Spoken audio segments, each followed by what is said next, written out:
no wiggle room there for Jerome Powell, Seana, and you brought up this earlier. He's very clear, data dependent. They'll take it one meeting at a time, but it sure sounds like, and I'm curious if Andrew Levin's happy with what he heard from Powell, a 75-point hike might be coming again at the next meeting, our fourth straight. Yeah, it does certainly sound like that is still on the table here. And it echoes what we've heard from our guests since we got the decision, the fact that we are so far from getting inflation under control, that we need a more aggressive Fed, because clearly when you take a look at the job market today, what we're seeing play out in the economy, yes, housing is starting to weaken, but we heard from Powell himself that we need to see a larger correction here just in order to get housing to the levels that we need to see to slow the economy and then, of course, bring inflation under control. So I think a more aggressive Fed in the coming months is something that the market is now anticipating. I don't think they were necessarily expecting that going into the decision today, and that's why we saw the reaction that we did in the market shortly after that decision was announced, and we did get those projections. Now, we have been going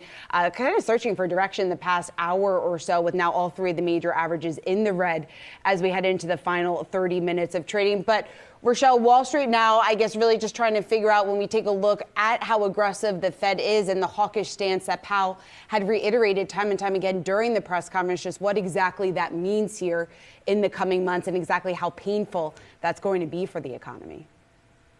And we did hear Powell say, look, there could be between 100 and 125 basis points more to go before the end of the year, and that the FOMC is split on that. So I do think that's interesting. Obviously, being asked about front loading, they seem to obviously be rather front loading than doing too little too late. And the Fed is sticking to their guns. They were consistent throughout, saying, look, inflation, if it doesn't come down, everything else is coming secondary. They're not really looking at the equity markets. They're still focusing on unemployment and that 2% target. So we'll just have to keep our fingers crossed, but I don't think equity markets are going to be too happy with that for a while. Nope. When you look at those numbers at the bottom of your screen, they continue to go down, continue to decline. It looks like deeper into the red. And just one more thing on the housing, because he did say that was the one obvious example that they are having success. But again, we talk a lot about negative data coming in on housing across the country, but we're still talking about price increases cooling. We're not talking about price drops, net price drops. They're still above where they were a year ago.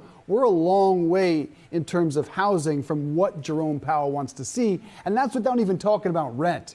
That is very sticky and doesn't appear to be improving because supply is not improving fast enough.